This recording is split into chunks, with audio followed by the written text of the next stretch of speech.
The box was sitting on the top shelf of the garage, behind 30 years of Christmas ornaments and 2 broken fans and a fishing rod my husband never once used. I almost didn't touch it. It was a Wednesday in early October, about 4 months after we buried Dennis. 4 months since I'd stood in the rain at Riverside Memorial and watched people I barely recognized file past his casket with their condolences and their casserole dishes and their "he was such a good man." 4 months since I'd come home to a house that suddenly felt like a museum. Everything in its place, nothing making a sound. My daughter Joanne had been after me for weeks. "Mom, you need to start going through his things. It'll help. Trust me." She'd read that somewhere, I think. One of those grief books with soft focus covers and titles like Moving Through or Finding Forward. Joanne means well. She does. But she lives in Phoenix now, and her husband Trevor has a good job, and they have the twins, and I understood long before Dennis passed that my role in her daily life had quietly, gently, permanently shrunk. So it was just me in the garage that Wednesday. A cup of coffee going cold on the workbench. NPR murmuring from a little speaker I'd propped against a paint can. I was methodical about it. I started on the left side near the door and worked my way back. A box of old Sports Illustrated magazines, gone. 3 tubs of Halloween decorations, keep. A plastic bin of Dennis's old tax files going back to 1987. I didn't know what to do with those, so I stacked them near the door and kept moving. That's when I saw it, a shoebox. Plain brown, a little water-stained at one corner, sealed shut with a single strip of packing tape that had gone yellow and brittle with age. And on the top, in Dennis's handwriting, that slanted, left-handed scrawl I'd spent 31 years trying to decode. My name. Ruth Ann, not Ruth. He always called me Ruth. Every card, every sticky note, every voicemail. "Hey Ruth, it's me, pick up." That was Dennis. But this said Ruth Ann, my full name. The name on my birth certificate, the name my mother used when she was serious. I couldn't remember the last time Dennis had written it out like that. My hands went a little unsteady. I'm not going to pretend otherwise. I brought the box inside and set it on the kitchen table. Then I stood there looking at it for a good 5 minutes, still holding my cold coffee. The refrigerator hummed. A car went by outside, and I thought, do I open this now? Do I call Joanne first? I didn't call Joanne. I peeled back the tape and lifted the lid. Inside there was an envelope, white, letter-sized, sealed. On the front, again in that handwriting, "Open this first. Then find the red binder in the filing cabinet in the bedroom closet. Bottom drawer. You'll know what to do." I sat down at the kitchen table. I opened the envelope. Dennis and I met in the fall of 1992 at a company picnic for the insurance firm where we both worked. He was in claims. I was in customer accounts. He spilled mustard on his shirt within the first 5 minutes of meeting me and spent the rest of the afternoon trying to hide it with his arm, and I thought that was the funniest, most endearing thing I'd ever seen. We were married 14 months later. We had Joanne in 95, and then our son Derek in 98, and then the miscarriage in 2001 that we never really talked about but never really forgot either. 31 years. That's not nothing. That's a whole life folded into another person's life until you can barely remember what the edges of yourself used to feel like. When Dennis got his diagnosis, stage 3 colon cancer, December of last year, we both went quiet for a while. Not cold, not distant, just quiet.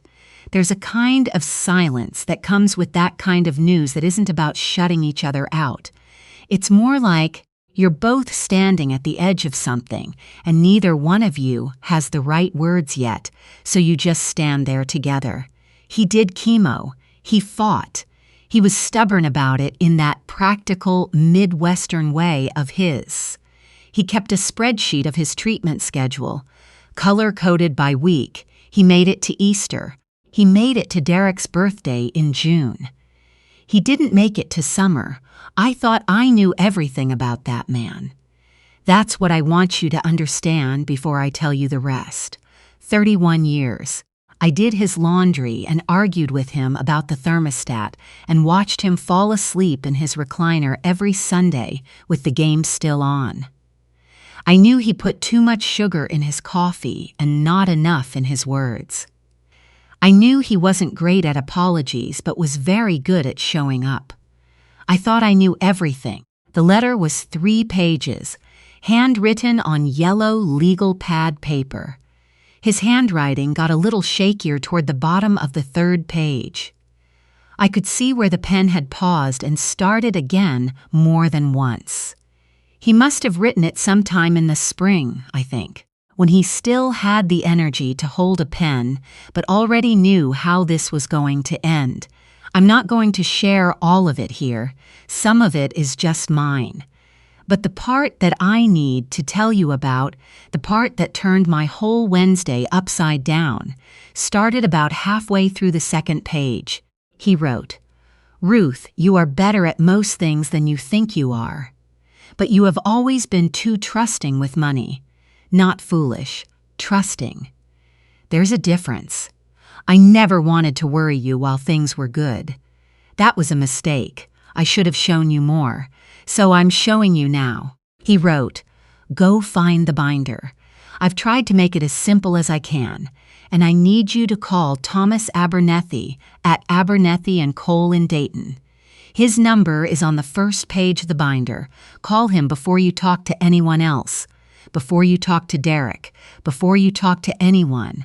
I read that last sentence 3 times. Before you talk to Derek. I need to back up. My son Derek is 40 years old. He's smart, he's charming, he fixes things fast with words.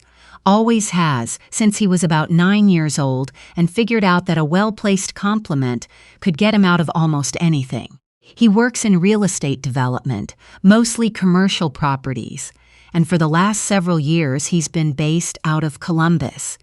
He has a girlfriend named Becca who is perfectly nice and who I've met maybe 6 times. Derek and I are not estranged. I want to be clear about that. But somewhere in his mid-30s, after a few rough years that I only understood in pieces, a bad business deal, a falling out with a partner, some things he didn't want to talk about, Derek started coming around less, calling less. And when he did call, there was always something underneath the conversation, some low hum of something unspoken that I could never quite put my finger on. Dennis had always said, "He's fine, he's working things out." I believed that because I wanted to. I went to the bedroom closet, bottom drawer of the filing cabinet, behind a stack of old owner's manuals for appliances we no longer owned. A red 3-ring binder 2 inches thick, with a post-it on the cover that said, "For Ruth." I brought it to the kitchen table, and I sat down and I started reading. The 1st page had Thomas Abernethy's contact information, just like Dennis had said. Below the name and number, Dennis had written, "He knows everything. He has been holding documents for you. Call him first." The 2nd page was a summary, typed, not handwritten, which meant Dennis had probably put this together back when he was still well enough to sit at a computer for long stretches. It was titled simply, "What You Have." I am not a person who track count balances the way some people do. That was Dennis's thing. I knew we were comfortable. We'd both worked our whole careers. We'd paid off the house. We didn't have any debt to speak of. I knew we had retirement accounts. I knew we were fine. What I did not know was the number Dennis had written at the top of that 2nd page.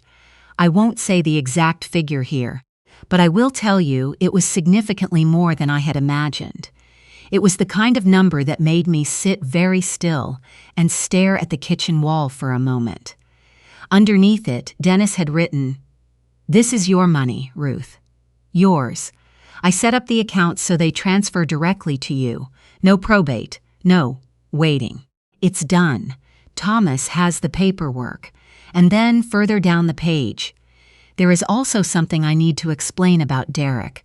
I don't think I breathe for the next 10 minutes. Dennis, in his careful, color-coded spreadsheet way, had laid it all out.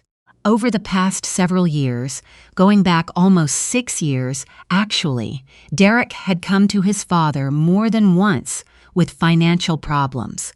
Not small ones. The first time it was a failed development project and a shortfall that Derek said would cost him his credit. Dennis had helped. The second time, 18 months later, it was a lawsuit settlement that Derek needed to cover quietly and quickly. Dennis had helped again. The third time, Derek had come with a different kind of ask. He'd wanted Dennis to restructure a portion of our joint retirement savings into an account that Derek would have co-access to, just as a safety net, he'd said, just in case. Dennis had said no. He'd written about that conversation in the binder with the kind of measured, careful language of a man who had spent a lot of time thinking about how to say a hard thing without letting the hurt of it overwhelm the clarity of it. He wrote that he loved Derek. He wrote that he believed Derek was not a bad person, but that Derek had developed, over years of pressure and poor choices, a habit of solving his problems by finding the nearest soft place to land, and that Dennis had realized, somewhere around the second time Derek had asked for money, that I was the softest place Derek knew. "I won't be here to stand between you," Dennis had written. "So I am trying to do the next best thing. I am making sure you understand what you have, and that you have the right person to talk to, and that nothing can be moved or touched without your name and your signature and your full knowledge. I'm sorry I didn't do this sooner. I'm sorry I thought I was protecting you by keeping it simple. I wasn't protecting you. I was just making myself feel better about a hard conversation I kept putting off." I closed the binder. I got up and stood at the kitchen sink and looked out at the backyard. The maple tree Dennis had planted in 1998 when Joanne was 3 years old was turning orange at the edges. The bird feeder he'd hung up last spring, the summer before the diagnosis, still had seed in it. A chickadee landed on it while I stood there. Left. Came back. I cried for a while. Not dramatically, just quietly, the way you cry when you're alone and there's no one to perform grief for. Then I picked up my phone and I called Thomas Abernethy. Thomas Abernethy was a soft-spoken man in his early 60s who had the tone of someone who'd been delivering hard news gently for a long time and had gotten very good at it. He had been Dennis's attorney for almost 8 years, handling various estate and financial planning matters, and apparently the two of them had been meeting, without my knowledge, for the last year and a half. "Your husband was very thorough," Thomas told me on the phone, "and he was very concerned about making sure that you were protected. Not just financially, he wanted to make sure you felt informed." He said. There was a brief pause, like he was checking his notes. He said you were the kind of person who could handle anything as long as someone gave you the whole picture. That made me cry again a little. We met in his office in Dayton 3 days later. I drove myself. I didn't tell Joanne or Derek I was going. Thomas walked me through everything. The accounts, the structure, the beneficiary designations, the small trust Dennis had set up specifically to ensure that no one, not a child, not a creditor, not anyone, could make a claim on the core assets without going through a legal process that I controlled. He explained what each document meant. He answered every question I had, even the ones that made me feel foolish for not having known the answers already. He never once made me feel foolish. At the end of the meeting, I asked him, "Did Dennis tell you about Derek?" He said yes. I asked him what he thought I should do. He said, "I think you already know, but I also think you have more time than you feel like you do. Nothing has to happen today." He was right, I did already know. The call from Derek came 11 days after I found the box in the garage. It was a Sunday evening, which was unusual. Derek is not a Sunday evening caller. He's more of a birthday and Christmas caller, with occasional check-ins that feel more like maintenance than connection. Joanne at least texts. Derek calls when he needs something, and I had spent enough years telling myself that wasn't true. "Hey, Mom," he said. "How are you doing? How are you holding up?" "I'm okay," I said. "Getting there." "Good. Good." A pause. "So listen, I wanted to talk to you about something, and I want you to know I've been thinking about this a lot, because I want to handle Dad's estate stuff the right way. For all of us." I sat down in the armchair by the window. Dennis's armchair, technically. I'd started sitting in it in the evenings. It helped. "Okay," I said. Derek talked for about 4 minutes straight. He talked about how complicated estate situations could get, how he'd seen it happen with friends of his, how important it was to be proactive.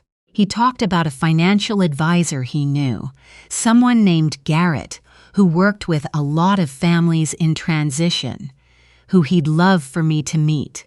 He mentioned gently that he knew Dennis had been very conservative with their investments and that there might be ways to put the money to work better.